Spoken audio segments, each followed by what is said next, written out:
Hello, this is Bill Myers for the New Jersey Urban News. And today we are talking about health, and we're talking about the Black community, and we are talking about the Black church.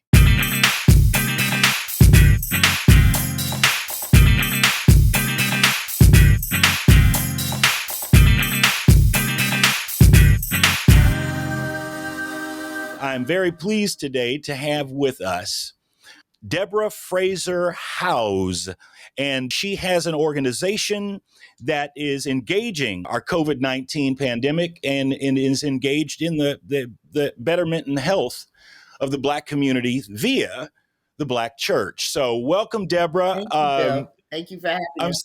I'm so happy to have you here today. Tell us a little bit about your organization, please. Well, the name of the organization is Choose Healthy Life, and I'd like to see it as an organization of the Black clergy. So we have a Black Clergy Leadership Council. We have leading Black clergy coming from Newark, New York, Detroit, Washington, and Atlanta. Reverend Jefferson, who's on with me, is the lead for Newark, New Jersey. And these clergy represent a leadership body that does the advocacy and planning around services in the community. Each one of these cities services 10 Black churches. We have been able to secure funding from HRSA to allow for each of the churches to hire a full-time public health navigator. We call them Black Church Public Health Navigators on the ground. We've partnered with the United Way, and we've also funded the United Ways to have supervisors on the ground. So these folks are a new workforce army that's out there in public health, working outside in the community with the pastors on the ground in these communities. They know these communities better than anybody else. It is far time that the Black church got resources that they needed, as far as financial resources that they need, so that they could hire professional people to do the professional work that's necessary to take on something like pandemic response and pandemic preparedness. For too long, we've been asked to feed the hungry, clothe the naked, and do all of these other things and not received any compensation for that, as if that's sustainable. Those things are not sustainable. And now that we've seen this pandemic that has shown us that we are vulnerable in so many different ways. We're going to die before anybody else dies. We're going to die a worse death. We're going to leave children. We're leaving 140,000 children have now lost a primary or secondary parent to this pandemic. And this is before AIDS. We already saw what AIDS was doing in our community. So, and we know about hypertension. We know about diabetes. We know about heart disease. And we know what's going on with obesity in our communities. So we have to be prepared to respond. Pandemic preparedness is not just when a COVID comes. It's to prepare us for the long haul so that we could save our own lives. We're in a situation now where we realize that people have forsaken us for so long that we can't even catch up when we're doing the right thing to save ourselves. So a new level of planning, a new level of workforce on the ground, new levels of training, new levels of advocacy. The pastors are the ones who can get to the mayors, the governors, and everybody else, the senators, new level of fight so that we could save our lives and say, never again will we ever be caught in a situation like we've been caught with COVID, and we would die at the rate that we're dying. Wow. Yes. Very much needed, and it's refreshing to hear a proactive approach. I mean, getting on the front side of these things. I mean, we're still behind now. I mean, the fact that we're organizing and taking this thing seriously, not just pandemic, but the overall health concerns as it relates to the Black community. I want to share one little thing before we go further, and then I'd like to hear from you, Reverend Jefferson. I am involved with climate reality. Yeah. And so the idea of climate change, this started from me after I started my podcast some time ago, I had a burning question that I sat on for a while, and I was wanting to ask a good friend of mine, an actor named Tim Guinea, who is a huge advocate with regards to climate change and that sort of thing. He's an actor, but he's testified in front of Congress. He takes it very seriously. That is his passion. And I sent him a text message one day because what was running through my head was racism, climate change. Because my experience has always been, climate change seems like such a suburban topic. It's a white suburban, sort of thing. And I asked him, was there indeed a connection between racism and climate change? And his answer to me was overwhelmingly. Yes. I will never forget that. So I brought him onto the show, and then we started to explore that. And then I went even further in my own study and need to know even more why and how environment and climate and all these sorts of things and essential workers and what they're exposed to. And the fact that factories are built in the inner city, they're not built in the suburbs. There's some stuff that's not going to go down in certain communities. Absolutely. Never going to happen. That's right. And let me just say this to you, that in regard to climate change, we are in a global society more than ever before. So when you look at certain diseases and the spread of diseases like Ebola, what's going on with the bat community that's making them change their physiology and have these kinds of disease. Zika is a mosquito carrying disease. When you look at climate change and the fact that mosquitoes are getting larger because the climate is changing and they're adapting to these things and bringing these diseases across the world, you understand that climate change impacts people of color who are the most vulnerable absolutely more than anybody else. And we have to be climate change activists. And I think we need to continue to accent that environmental injustice. Yes. Is a huge Amen. issue that is inextricably connected to everything that we do. And we have to bring a level of intelligence to it so that we can help explain it and make sure the narrative is correct with respect to that, because that bleeds over into what we eat. That bleeds over into everything that we do. That even bleeds over into our mental and our psychological stability and our ability to really kind of get things done. And so I think that we cannot look at these issues in a silo. I think we have to be very strategic in helping to make sure that people know that they are intertwined and how they are interconnected and how they therefore drive some of the underlying pre-existing conditions, health issues that we absolutely have in our community. And Bill, I got to tell you, I am just absolutely excited. I have to commend you for what you're doing and helping to get this message out. There's no question about it that what Debra has done, she has operated under, I would say, a calling in order to help save lives. It's more to saving lives than just preaching in the pulpit. The Black church has always been an institution in our community that has been on the leading edge of impacting those things that impact our families. We always put a face on the issue.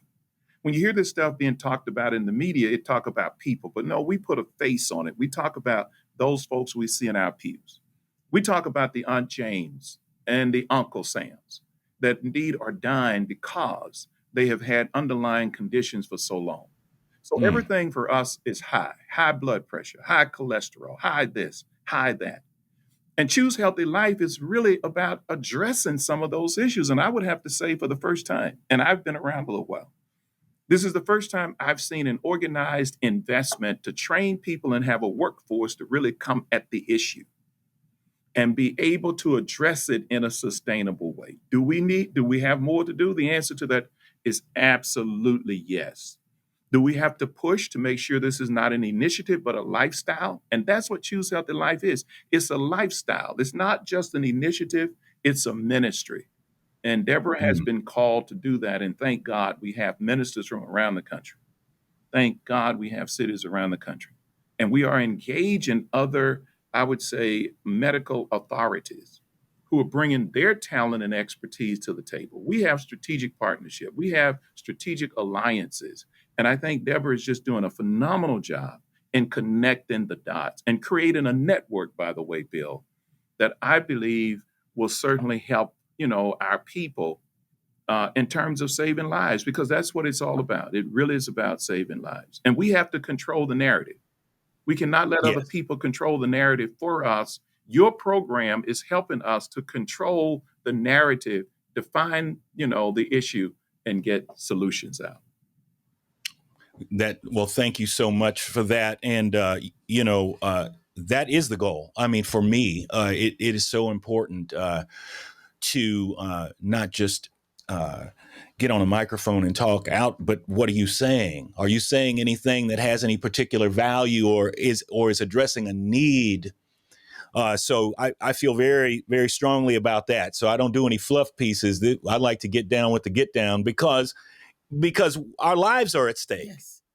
Our lives are at stake. I was amazed when you start to look at any particular health related concern, you start to find a consistent thing of 5 to 8 times more susceptible, 5 to 8 times more likely to die, 5 to 8 times. And you see it across the board and you start to go, wait a minute, I do not believe that there is some sort of biological anomaly in Black folks that make them less than anything. But I would suggest that the environment and the conditions and the compromised systems and ways of living have caught up and have created a vulnerability within the folks that make it, that when the common cold comes around, boy, it's going to slam somebody a little bit harder than somebody else. So I feel very strongly that we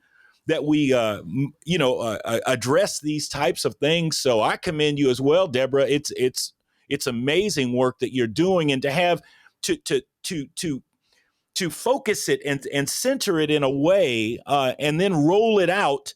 But there have always been efforts. Someone's trying a little something, but without the larger community, without backup, without the other tentacles on that octopus, it's hard to move alone. Yeah, you're absolutely right. And you know what I mean? You gotta have some arms here, You have to. And our community is not without resources. There's nothing wrong with us as a people. We're some of the smartest, most innovative human beings on the planet. There's nothing wrong with us. And as far as our physical bodies are concerned, we've withstood some of the worst physical treatment known to mankind, and we are still here. Yes. So we are, I would say, in many ways superior in physical attribute. The fact that we're dying at the numbers that we're dying, that says something else. Is exactly what you said. It is God and only God that will allow for the clergy, the people that are the most trusted people in our community and the most powerful advocates in our community, to combine with medicine to address this issue. So it's not me. I mean, I've been working all my life in both not-for-profit and corporate America, and it's taught me how to bring those two skills together and look at how to create and establish an organizational paradigm for the crisis that we sit in. But it is those tentacles, those powerhouses, the Black clergy. Choose Healthy Life is chaired by Reverend Calvin Butts at Abyssinian in New York, and Reverend Al Sharpton.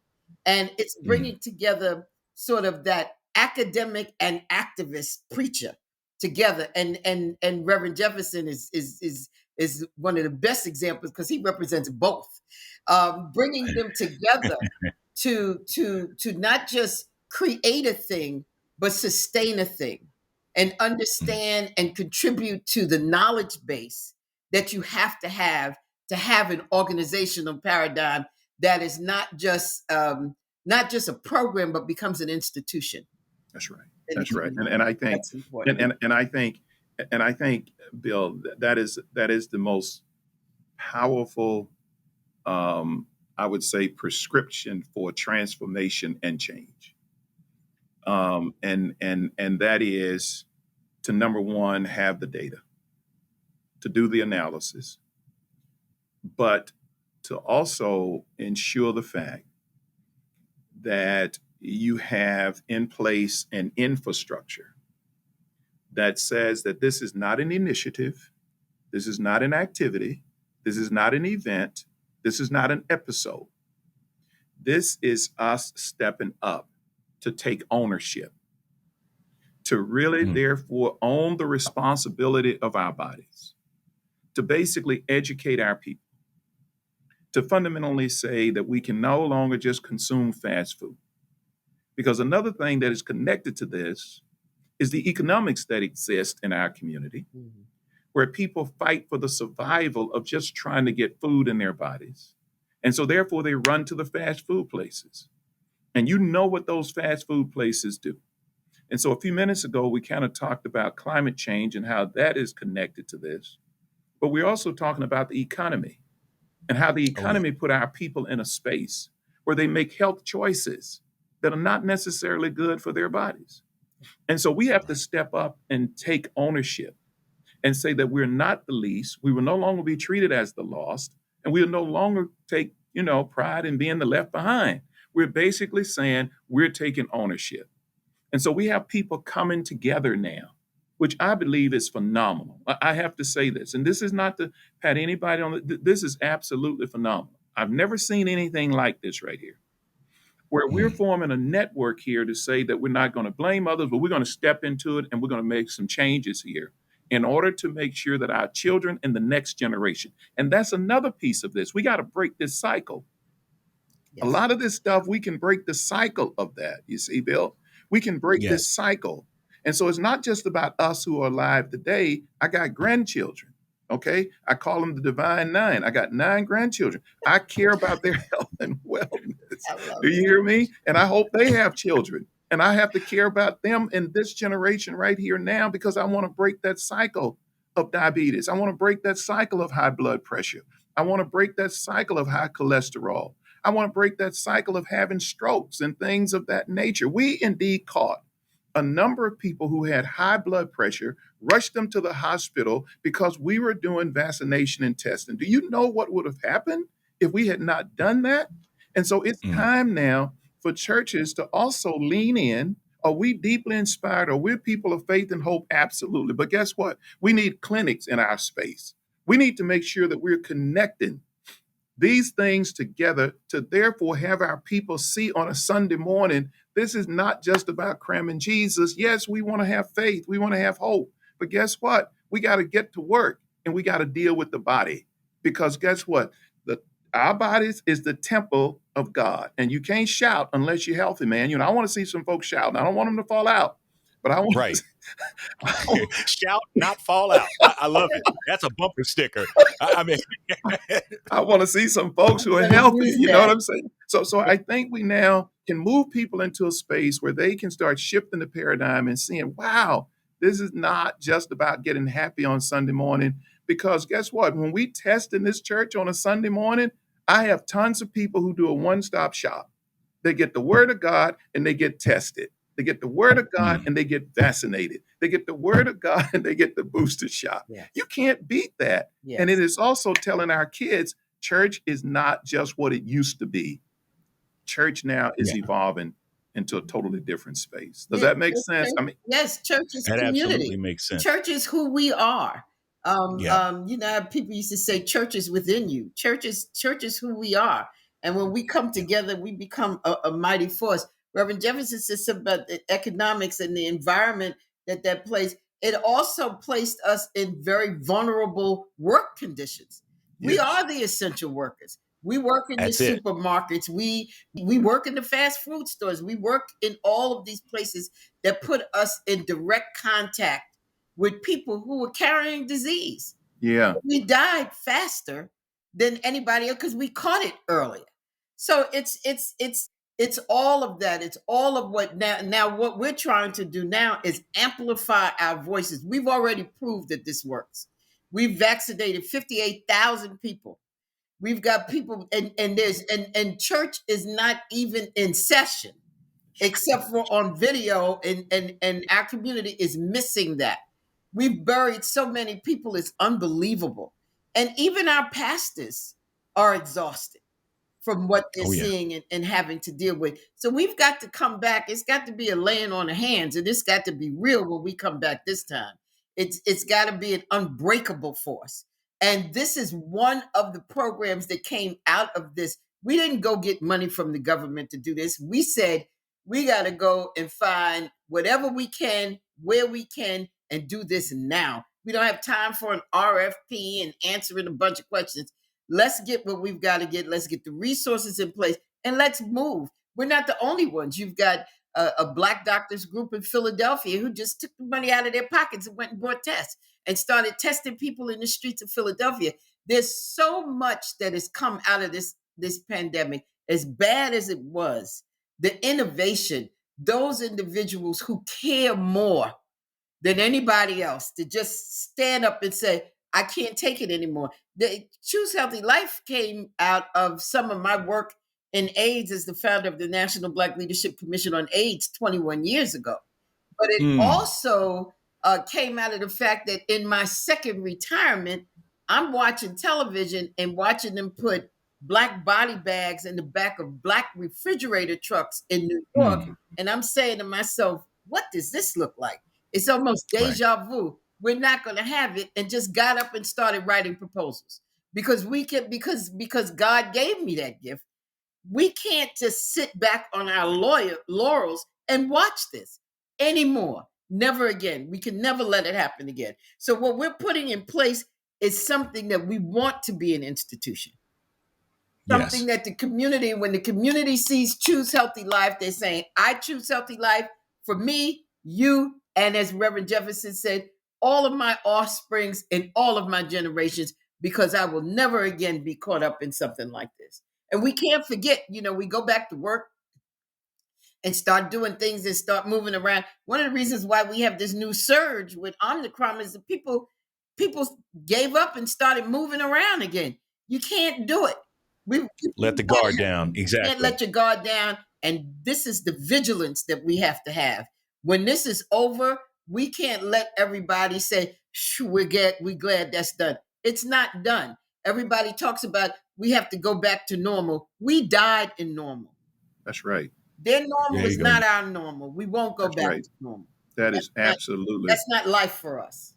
That is absolutely right. And we've had, and Bill, I'm sure you're aware of this because I've experienced it. We've had a number of starts and stops in our community with respect to various things. We get a little money over here, and then people get disappointed because it's never continued. We get a little bit of money over there and never continued. So this right here, it's important for us.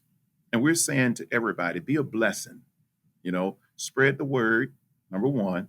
Inspire, engage, and inform is what we're saying at our church. Inspire, engage, and inform.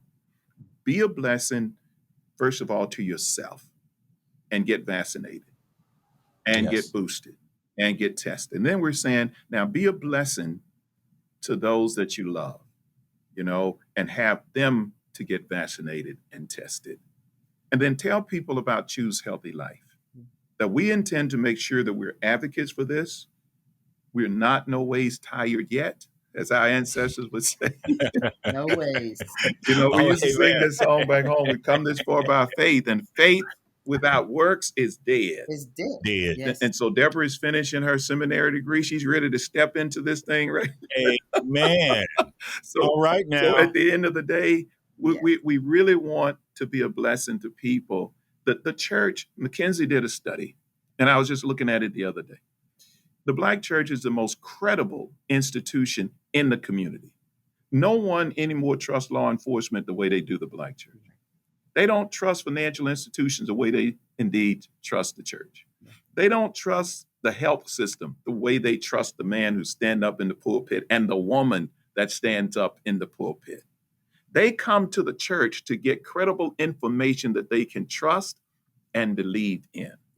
So to form this around the most credible institution in our community and to do messaging out of the church is just a phenomenal thing that I am confident will help us to get more and more traction. I just get excited when I talk about it because I can see so much good coming out of it. I said to someone the other day when I was speaking to them, they wanted to know what Choose Healthy Life was about. And I went through all the stuff. And then I ended up by saying, this is a cataclysmic movement. Mm. This is Mm. just not a motion. This is a movement. This is not a moment. This is a movement. Amen. And so, I told them, hey, keep your eye on this space, like Rachel Maddow said, just keep your eye on this Yeah, space, I'm right? in space. Because I really do think that it's going to, beyond a doubt, be transformative in nature. It already is, but we want to keep it going.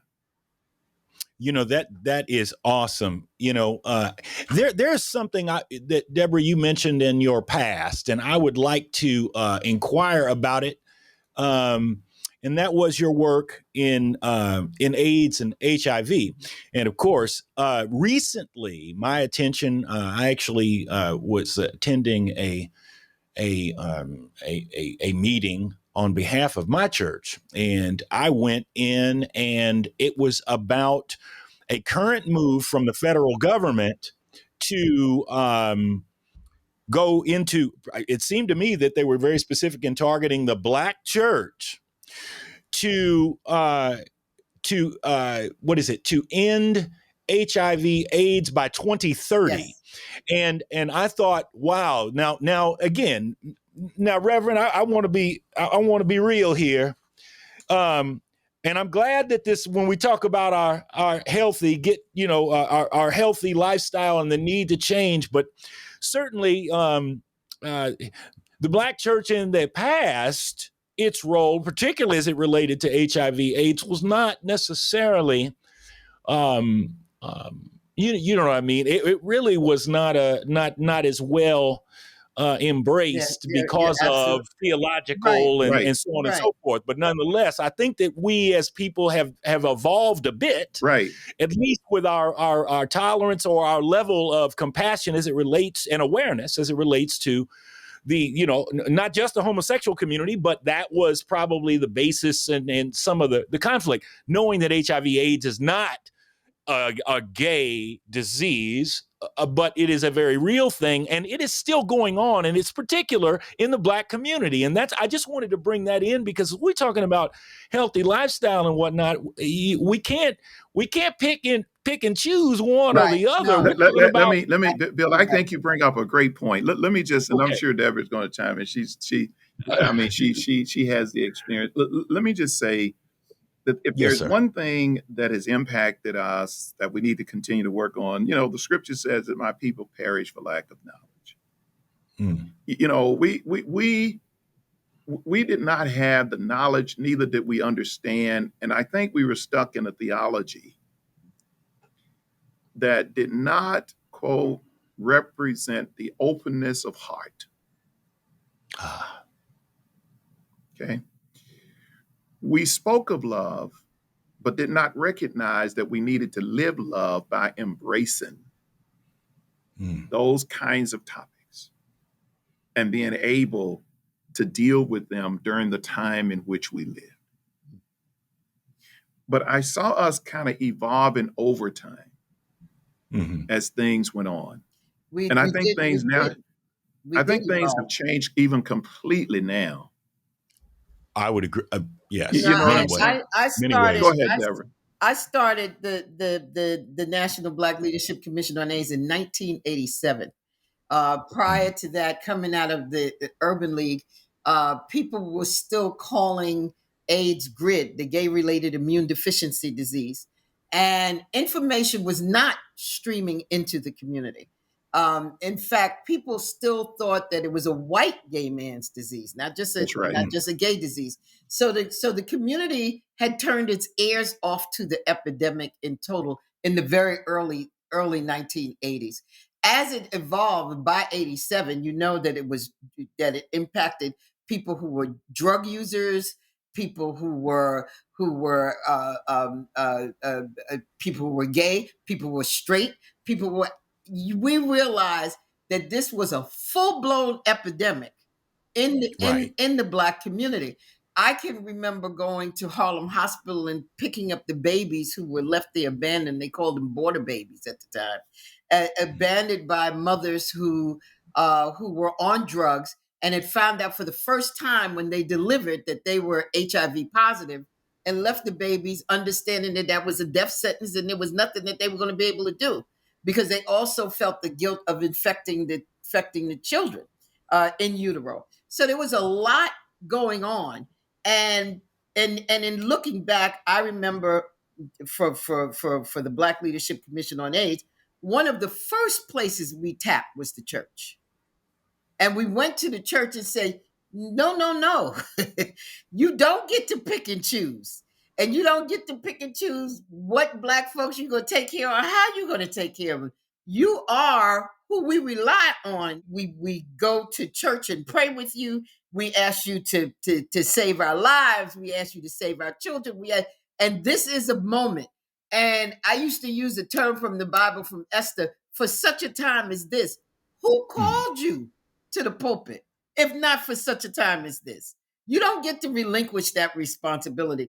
But I'm going to say this for them.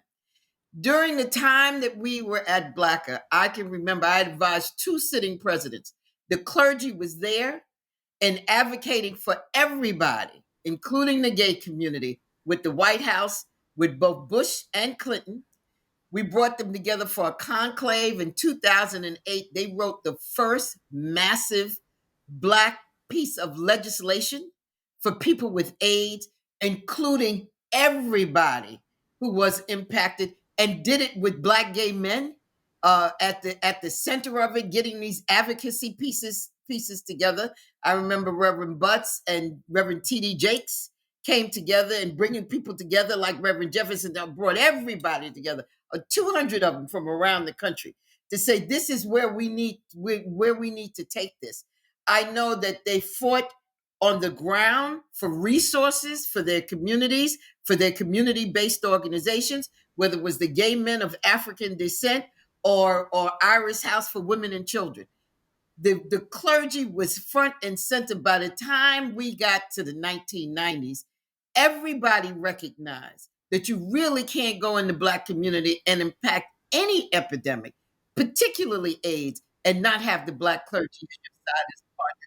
So they have and will continue to be that. So for you to be in a church where they're talking about the Black clergy, this is now standard across the country, that the Black church clergy is involved and very actively involved in addressing the HIV and AIDS crisis, which is one of the reasons why it was in the purview of Choose Healthy Life to grasp them to do COVID, because they were already there.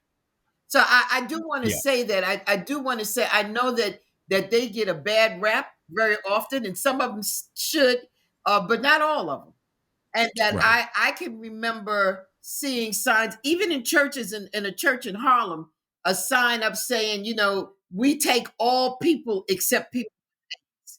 In other words, don't come here and sit down here for your own salvation if you got AIDS, because we don't want you. We don't want to even help save your soul. And this was for gay men, women, everybody. It was horrific.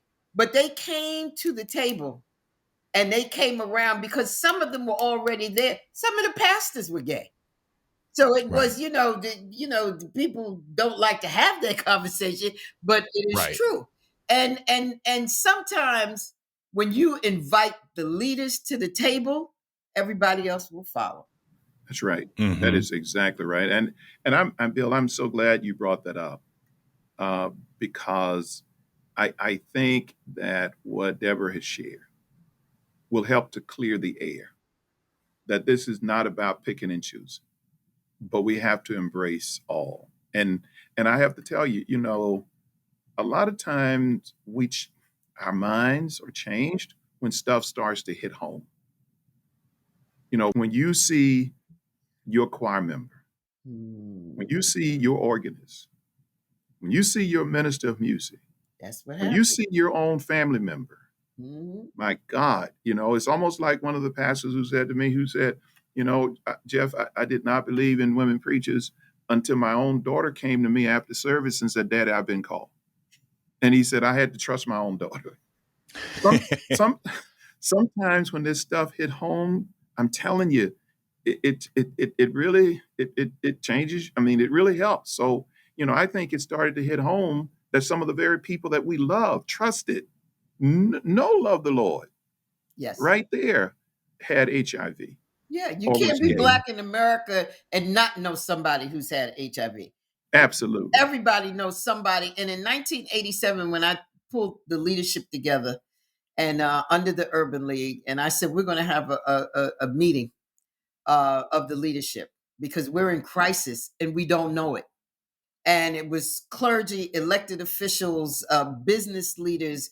We just brought 100 leaders together, with first starting in New York, and said we've got to do something to address this. That took them to a wooded place for 2 days. Mayor David Dinkins was among there, Uh, and Al Van. I mean, we had Reverend Daughtry. We had leaders from all over the city, business leaders. Darwin Davis, who was a principal, senior vice president at Equitable Life. We brought together the people who could move things and said, this is where Gary Bird from BLS, Dr. Barbara Justice, we brought them together and said, we need to understand what's going on and we've got to get the word out to the community. And after those 2 days, they created a national organization that is now 35 years old. mm.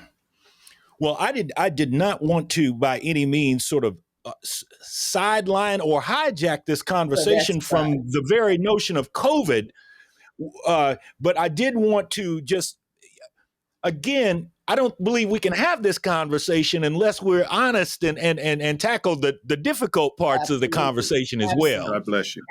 because we all bear responsibility Yes. for it all at the end of the day. Yes. So, but I think sometimes being able to address those challenges and those places we've been, we can appreciate even more where we are and where we're going at this time. And I think that that's really, really important. So as I said, I know that there's obviously federal dollars. There's all kind of stuff being thrown at that initiative to end HIV/AIDS by 2030. So that is yet another arm of I would imagine a good, healthy lifestyle as Absolutely. well. HIV and AIDS is in our DNA. We, Yeah. we would never abandon HIV and AIDS. But we do have to get out of this COVID situation. Yes. So now talk to me, and I want to zero in on that. So what activities have we been doing thus far organizationally, and then would you share with us what the next, what are our next steps, and how can we, as individuals, as other clergy members, who are now becoming more and more aware even of this organization and its efforts, how do we continue to grow that?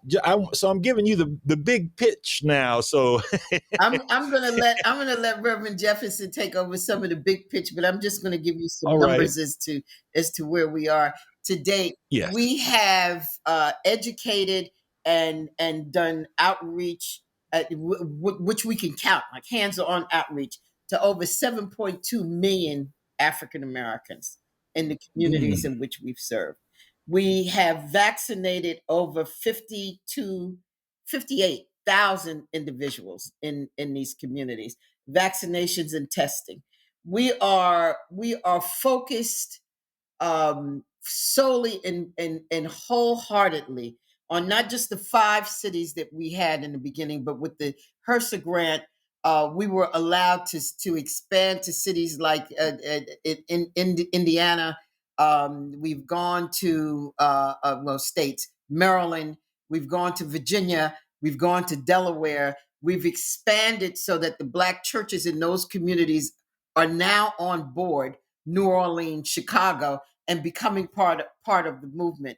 We have done community assessments on each of these churches so that we know within a 20 block radius what it looks like, what's there. Where are the grocery stores? Where does the community congregate? What age groups are we dealing with in these communities in this, so that we can do a very targeted outreach into these communities. We've looked at all of the disinformation, and we've brought in Columbia University to help us analyze and evaluate. And we probably have one of the best. And we've partnered with Quest Diagnostics to do the testing and expand testing now. Testing is going to be expanded not just for COVID, but for all of the health maladies. We're looking at doing a blueprint of people in the community so that they can have in their hand, be armed with the ammunition that they need to save their own lives. Here's what your cholesterol looks like. This is what your hypertension looks like. This is where you are on the diabetes scale. And then we're bringing in the National Medical Association to help decipher these documents and this information so that the community can make informed choices and informed decisions about their health. We've been visited by the First Lady Biden at Abyssinian, and the Vice President Kamala Harris. We've been visited by her at Ebenezer Baptist Church. We've got mayors coming from all of the cities coming into the churches to visit with the pastors, because the pastors have been very focused on, you come here when you want us to vote for you. We're dying, and we need you to come here with the vaccines. We need you to come here with the tests. We need you to come here with whatever I need to keep my congregation and my community in this radius of my sphere alive. And they have been more effective than any group. I couldn't have created an advocacy group that's more effective than these pastors. So that's where we are as far as numbers are concerned. And I'll let Reverend Jefferson, because he speaks so well about the need for sustainability.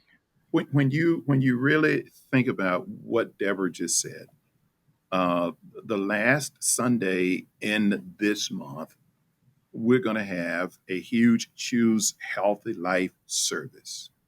So think of it this way. We're going to have a service that is centered around hoping and healing and healing and hoping. We will be anointing people on that Sunday. We will have expert professionals who will have a dialogue and providing information as a part of the service. I will do a short sermon, but this will be beyond a doubt a new way of helping people to understand that it's not just about the message, but it's putting the message in action.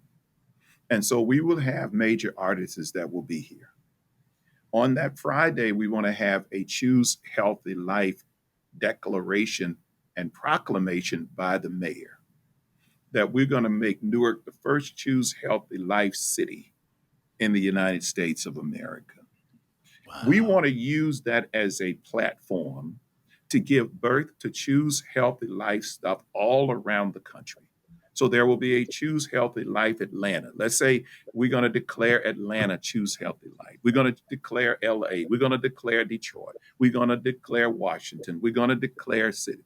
So we're going to give birth to what Deborah just said and use that as a model and platform to share the data, share the information, have the services. And we're going to do this around the country under the brand Choose Healthy Life, bringing, if you will, collaborative partners to the table and having that kind of discussion and that kind of spiritual messaging, right? Paul said, I think myself happy. So we have to make sure. I love it. I'm with you.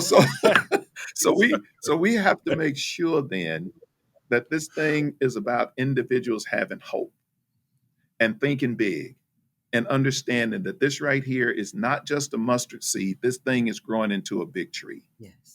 Right? And I can see it in my mind's eye right now that as we plant this around the country and create this network, that's the very same platform we'll continue to use for anything else. That it's not just about a, shot in the arm. This is a platform for health and healing. This is a platform for every kind of condition so that we're ministering to people other than when a pandemic comes around. Yeah. We want to be prepared for the pandemic, but we want to make sure that this is a platform of health and healing, that we're bringing everything together so people can see that we're not just trying to jump through hoops when we have an emergency. And so we can't do that without what she just described. We can't do that without that infrastructure. We cannot do that without that platform, right? But once we have that, I would say that something phenomenal is going to take place here in Newark, New Jersey, the end of January. All eyes on Newark. And we're All getting, eyes on Newark. Hail Amen. Newark. It's going to be a wonderful situation. and we're getting ready to launch this thing big time, right? So that we can have this. And I do believe that it's going to not only draw individuals' attention, but it's going to help us to really heal and to really save lives and to really send a message that we're stepping up and owning, if you will, our health and wellness. And we're not waiting for other individuals to try and do that. All right. So that's awesome. So I do have my eyes on you in Newark on that last Sunday. So just to let you know, I've already told myself I'm looking That's toward right. Newark. I'm That's looking right. at you. So I've got one thing I want to toss out, Deborah, and it's something that I discovered again in the midst of doing my podcasts and whatnot. I did a show on autism in the Black community. And I went online because I'm a research hound, so I will do my homework. And I'm looking around, and I found very little data. And the data that I did find suggested that autism is very, very low. Well, that was inconsistent with 5 to 8 times Black folks on every other malady there is. And I wound up calling a Black Autism Organization. And I said, I'm about to do a podcast and I'm kind of running light on data. Mm-hmm. And she said something along the lines of, so are we. Mm. And that led me to a place where I went, wait a minute, there is basically what she was saying was that the studies, there is nobody's studying it. So we're talking about mental health. We're talking about some of these incidents. Right. We're talking about cognitive issues, and nobody's even bothering to study that as it relates to the Black community. Right. Well, my thing would be, it's of course got to be 5 to 8 times the same across the board. Right. Why would that be different? Right. And so I just wanted to throw that out because I certainly hope that somewhere along the lines, maybe you can assist in commissioning something that addresses and dives into autism as it relates to the Black community, because I think that that's one that really has not even been looked at, but I would imagine that that's a significant issue that is being undetected. Yes. Because nobody cares to look at it. Nobody cares about the development mentally or any of those sorts of things. It's not important enough. Absolutely. And I would say, again, for it to be consistent with everything else I looked at, it has to be up there. I would agree with you. It has to be. And that brings up a couple of issues. One is our people in clinical trials. And so, getting some of our community to go into some of these clinical trials so that we could be a part of the study solutions and understand what's different about us. A lot of the clinical trials, both the researchers and the companies, would rather not have us involved in the clinical trials because sometimes it's just too much to do to put those ancillary services around our community. So, transportation, those kinds of things, so that we can be involved in the clinical trials. And a lot of times it's education. Our community is not very amenable to walking into clinical trials and having researchers study us. Henrietta Lack, you've got the Tuskegee experiment. You've got a lot of historic things that are nightmares for us that didn't happen that long ago. So it's not something that people have forgotten. It's not ancient. It's not an ancient history. The other thing is that somebody's going to have to put some money around Black researchers. They are the most underfunded researchers in America. And I do believe Choose Healthy Life and these clergy have a place in advocacy, around autism, around Black researchers, going back to NIH and Anthony Fauci, who's been the face of this coronavirus disease, and said, all right, so we have a relationship with you, and we want you to know that Black researchers need to be funded to do these types of studies, because very often they'll come back and say, we want to study X specific to our community, and those applications get rejected. So I could go on with the number of reasons why this could be happening, but because we know it's happening and we don't have an advocacy arm fighting for us, that an autism organization for Black folks could still say that they're out of pocket with data is a very bad thing. It's the same thing that happened with us with COVID. They were out of pocket with testing. They didn't know how many of us had gotten tested. And quite frankly, you had an administration that didn't care. Right. That you just hit it. You just hit it. See, if I don't really care, then well, if I don't care, you don't exist. If I don't care, you don't exist. If I have the power and the resources and I don't care, then you don't exist. And it's okay for me to ignore you, keep going. It's not okay. So we're back to the paradigm that I've discussed before. Never again. Never again, and not going back to normal, because that's normal. It's normal for us not to have the data and know what's going on in our community. We will not go back there because we died there. We had no resources there. Go ahead, Reverend. And I think the other thing that we have brought to bear, that we've also said, never again.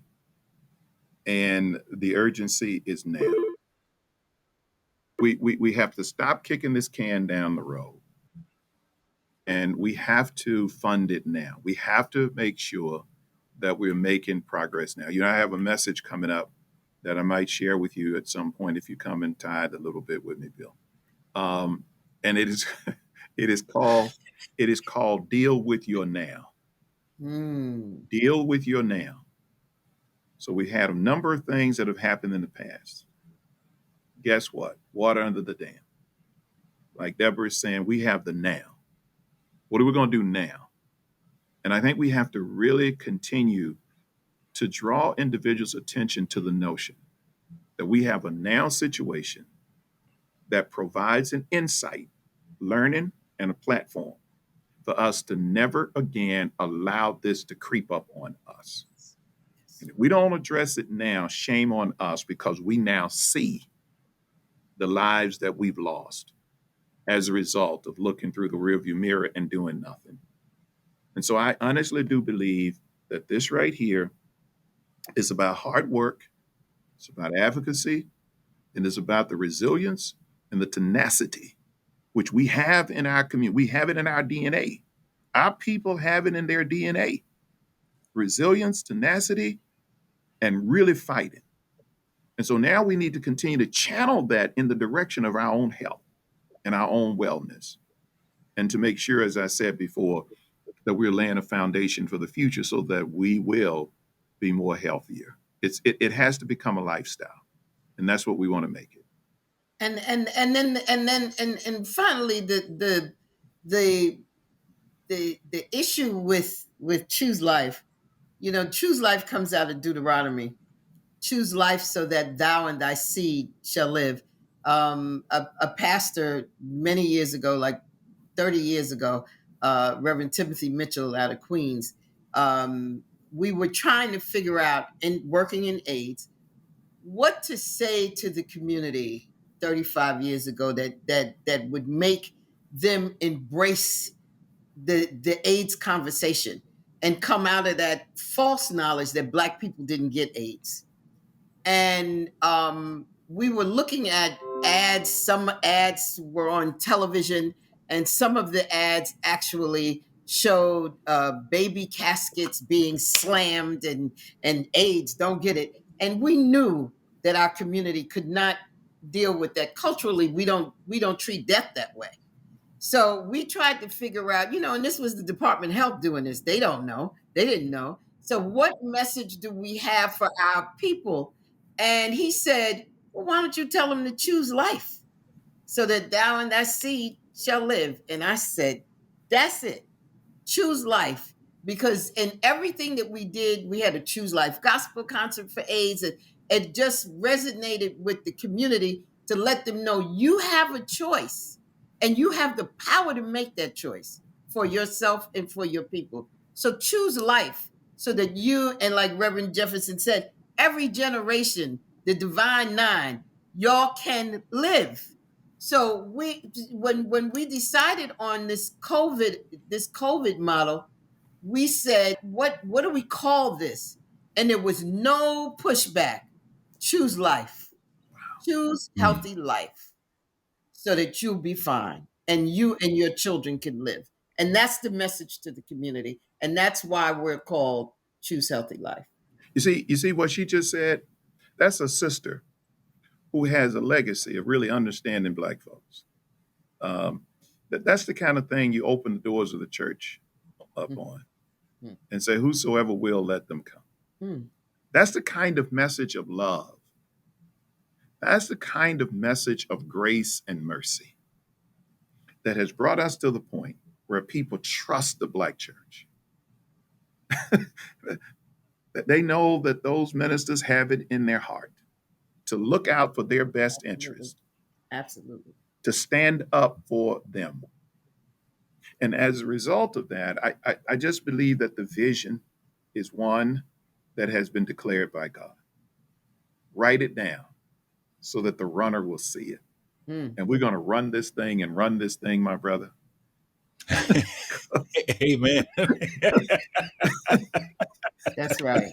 We're gonna be, I love it. I love it. Okay, so now we got to do a little housekeeping. I want to make sure, Deborah, please give us how any members of the audience and the public can find you on the internet, perhaps, or we how want they you can to make go contact. to the website www.choosehealthylife.org.